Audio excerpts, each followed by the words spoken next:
Udah menyempatkan waktu. Ya, sama-sama. Jadi saya dapat tugas untuk menginterview Bapak tentang kasus dilema etika, Pak. Gimana Bapak mengidentifikasi kasus antara itu dilema etika atau bujukan moral. Ini dua perkara yang ada yang salah dan benar, yang bujukan moral, ada yang dua-duanya benar, tapi Bapak tetap harus memilih dari kasus itu. Gimana tuh, Pak? Yang dilema etika.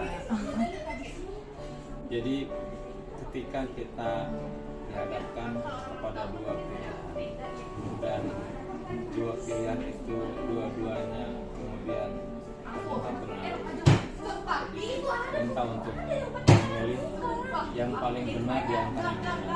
Dalam konteks ini, pertama yang bersangkutan dalam posisi apa, tupoksinya sebagai apa. Kalau dia di sekolah kemudian menemukan sebuah kebenaran, kemudian juga menemukan kebenaran di rumah, maka tentu saya sebagai pimpinan akan mengedepankan kebenaran di mana tempat saya bekerja dengan mengesampingkan kebenaran lain yang itu bukan tupoksi saya, karena tidak bisa dicampur adukan antara kehidupan pribadi dengan kehidupan yang bersangkutan sebagai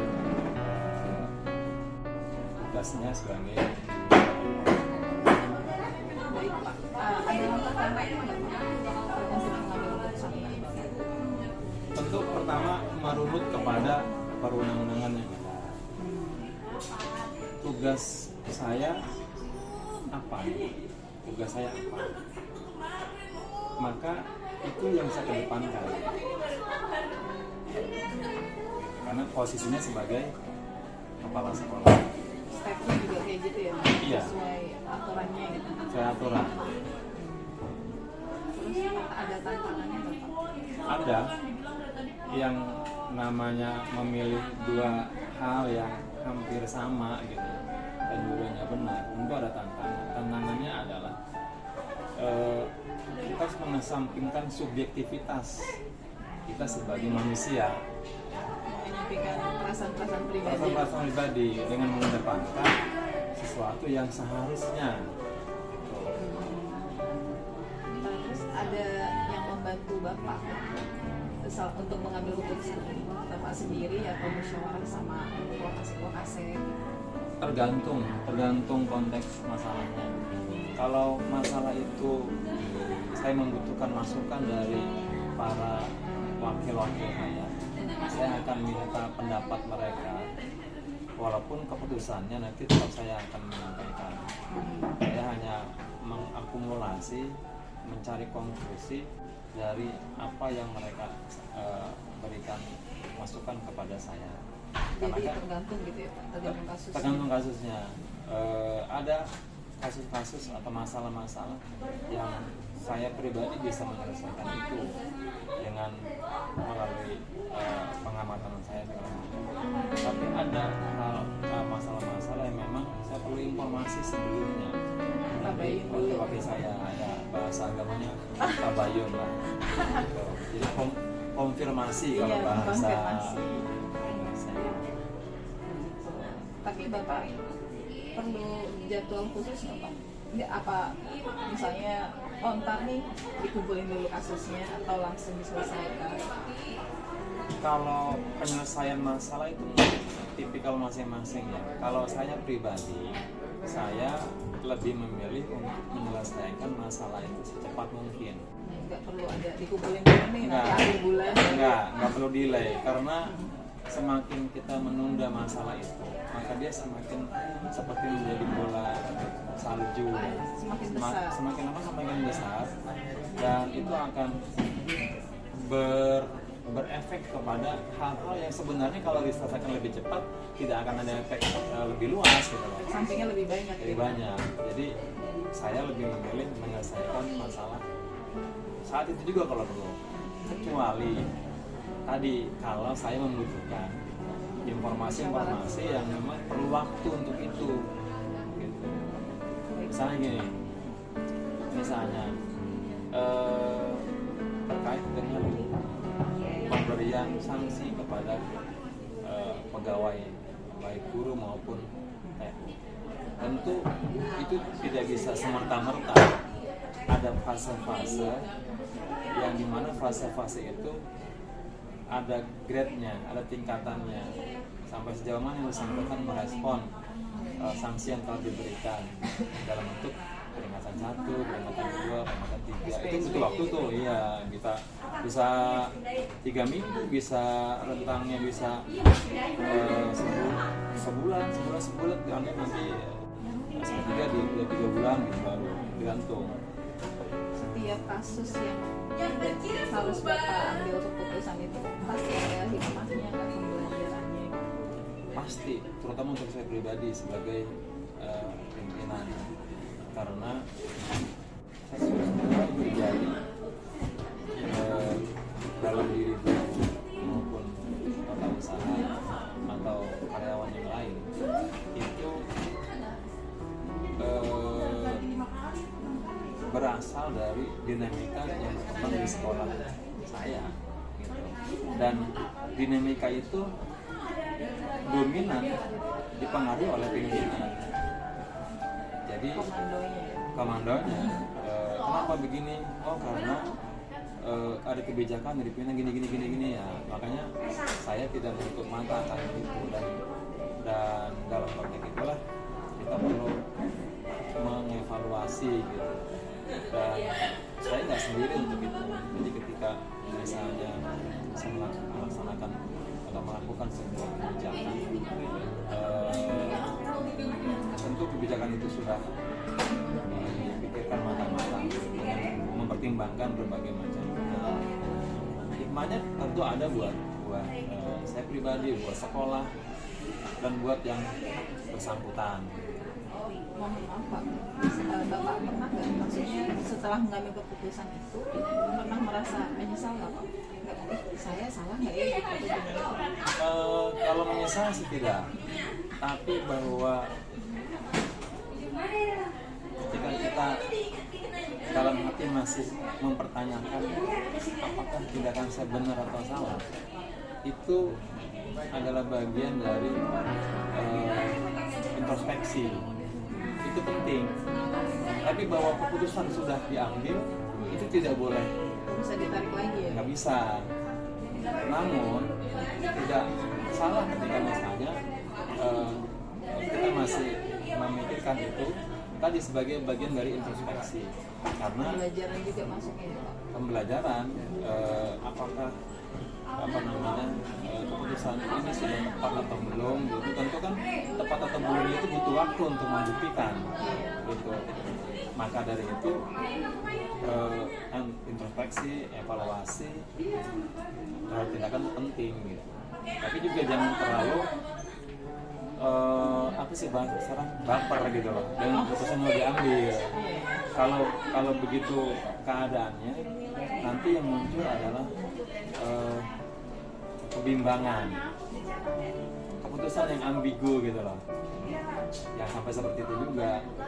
Bolehlah perasaan seperti itu hanya disimpan di dalam hati aja. Dalam hati aja. Tidak usah diungkapkan ke orang lain, karena ketika diungkapkan ke orang lain tentu akan bias terhadap keputusan yang sudah dibuat. Nanti yang orang akan melihat bagaimana sih ini Bapak udah musnah masih ngomong kayak gitu misalnya. Kayak ragu gitu ya?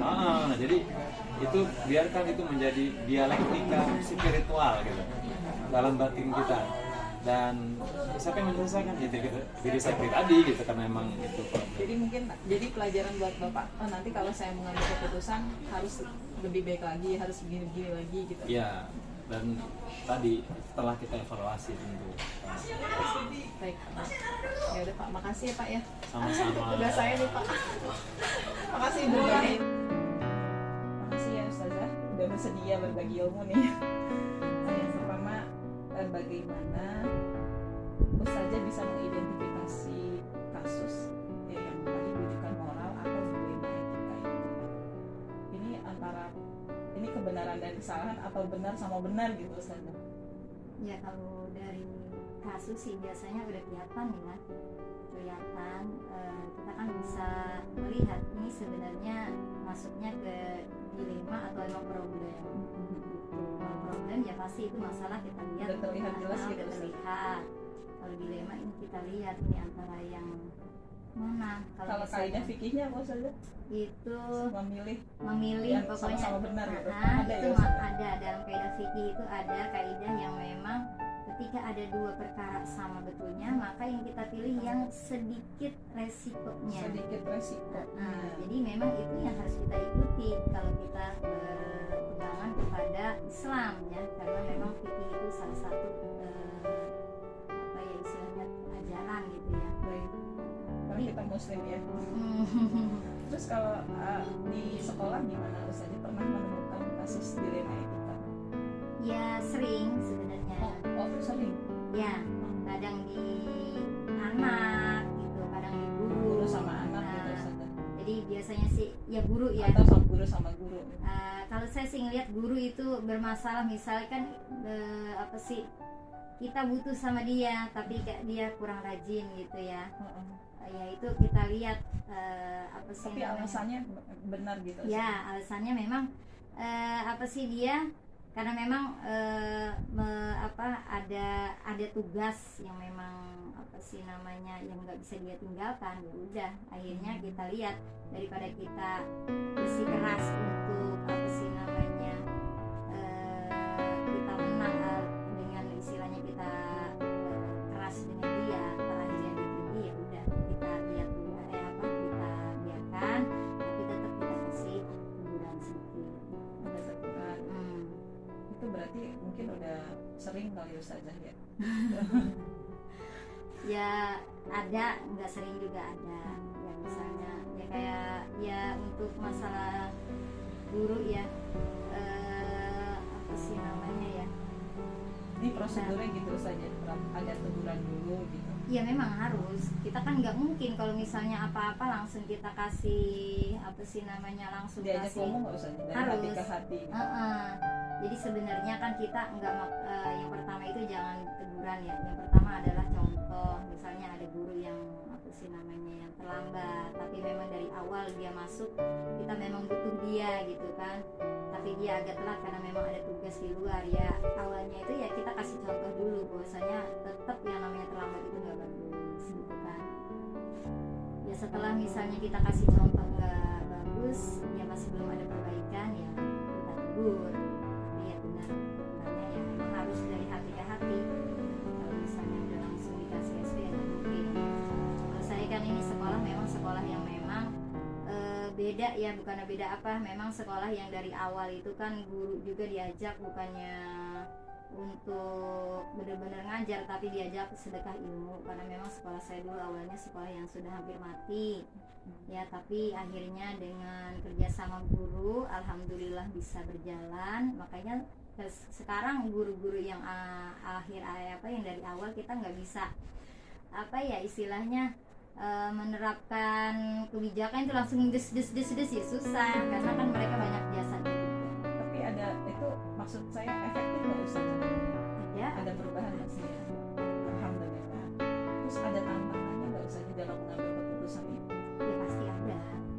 Kalau tantangan ya pasti ada kan, mereka pasti akan ada rasa tersinggung gitu kan. Yang namanya ketika ditegur pasti ada ketersinggungan. Ya tergantung orangnya. Kadang ada yang memang ketika ini malah berterima kasih gitu kan. Sudah diingatkan. Tapi kalau ada juga yang memang tersinggung gitu. Oh, iya. Nah itu saja ada jadwal khusus nggak? Misalnya dalam ini kan misalnya ada kejadian kasus, terus mau membuat keputusan tuh ada jadwal khususnya nggak, atau tentatif kalau itu terjadi langsung gitu? Nah itu kita nggak karena memang saya itu mewajibkan diri saya setiap hari hadir kalau saya sehat dan tidak ada jadwal rapat yang memang harus saya keluar gitu. Maka alhamdulillah dengan kehadiran yang setiap hari saya lakukan, maka itu istilahnya kalau ada masalah atau ada dilema itu nggak terlalu berlarut-larut, Langsung selesai lah Ustaz. Memang nggak langsung selesai, tapi saya bisa mempelajarinya lebih lama gitu. Buat refleksi koreksi lagi. Jadi maksudnya saya tuh melihat masalahnya tuh apa, ini gitu. Jadi dilihat dulu gitu, baru nanti kita ambil keputusan. Dalam membuat keputusan itu saja ada faktor yang membantu nggak, atau ada seseorang yang membantu? Kalau saya, karena ini kan urusan sekolah bukan urusan pribadi, maka saya selalu mengajak musyawarah itu tim saya, yaitu PKS, para pendamping kepala sekolah. Wakil kepala sekolah. Iya, wakil kepala sekolah, baik di bidang kurikulum, kemudian kesiswaan, kemudian pokoknya saya tim itu saya selalu karena memang saya merasa ini bukan sekolah pribadi gitu kan, bukan milik pribadi. Iya, jadi ketika nanti kita punya keputusan, yaitu adalah keputusan bersama dan menjadi tanggung jawab bersama ketika nanti sesuatu terjadi apa-apa. Masa begitu. Kalau misalnya saja udah membuat keputusan nih, kan sudah berunding, udah membuat keputusan, apakah pernah ada misalnya penyesalan dari keputusan itu, dan yang bisa dipelajari dari keputusan itu? Kalau penyesalan sih ya enggak ya, karena memang kita juga selalu musyawarah. Kecuali kalau misalnya memang ada juga yang ini bukan yang permasalahan dilema ya, yang ada satu masalah dulu pernah kita yang memang setelah itu kita agak ada rasa bersalah sedikit gitu, karena ada anak yang kita keluarkan. Itu dulu masalahnya, karena memang agak memang sudah sangat parah gitu. Tapi salahnya kita itu dulu tabayunnya nggak terlalu banyak sama orang, maksudnya mencari berita tentang keburukan si anak ini. Kita percaya aja ketika ada yang beberapa saksi mengatakan tentang keburukan si anak ini, akhirnya sampai kita kasih itu, karena memang merupakan konsekuensi sekolah kalau udah melanggar itu yang berat, kita DO. Nah, tapi setelah itu ada berita memang anak itu ya tidak seperti itu sebenarnya. Nah, itu sekali-kalinya, makanya sekarang sangat kita sangat berhati-hati, terutama kalau lebih tabayun lagi gitu. Nah, jadi pelajarannya, jadi setiap keputusan pasti ternyata gitu ya, ada pembelajaran di situ. Iya, pasti yang namanya pembelajaran itu pasti ada kita. Jadi pembelajaran dari setiap masalah itu pasti ada. Oh iya gitu. Jadi ketika banyak sekali yang namanya baru ya, makanya di sekolah itu banyak sekali pelajaran-pelajaran baru kalau kita itu rajin ke sekolah. Iya, serius. Karena memang saya ngerasain ada beberapa ya enggak ngomongin kepala sekolah gitu ya, yang lain enggak ada yang memang saya pernah tahu gitu ya. Kalau datang itu tahu marah-marah gitu, karena memang dia jarang. Akhirnya ketika datang tahu ada masalah gini, akhirnya kan pusing gitu. Nah, ketika kita istilahnya datang rajin setiap hari gitu ya, kita datang, makanya ketika ada masalah kita langsung tahu ini masalahnya. Nah, kita cari, kita yang pertama ya jangan kita langsung kan, yang penting kita tahu. Kemudian setelah kita tahu, kita delegasikan ya ke wali kelas sudah nggak bisa, baru ke BPBK atau kesiswaan, baru ke saya. Walaupun memang saya karena memang setiap hari dan sekolah memang muridnya juga masih di angka 300-an, saya juga masih ngajar, jadi tahu gitu masalah-masalah yang ada di sekolah gitu. Tapi saya tetap nggak mau mendahului, yang tetap aja bertingkat dulu gitu. Jadi kita kesannya nggak mendahului walas ataupun BPBK dan kesiswaan. Dan setiap permasalahan itu pasti ada pembelajaran tersendiri ya Ustaz. Pasti. Ini kita harus belajar lebih sabar, lebih ikhlas atau gimana? Iya. Jadi yang pembelajaran yang biasa kita dapatkan adalah jangan terlalu reaktif gitu. Apa-apa tuh jangan langsung ini gitu. Ya dulu tenang dulu gitu.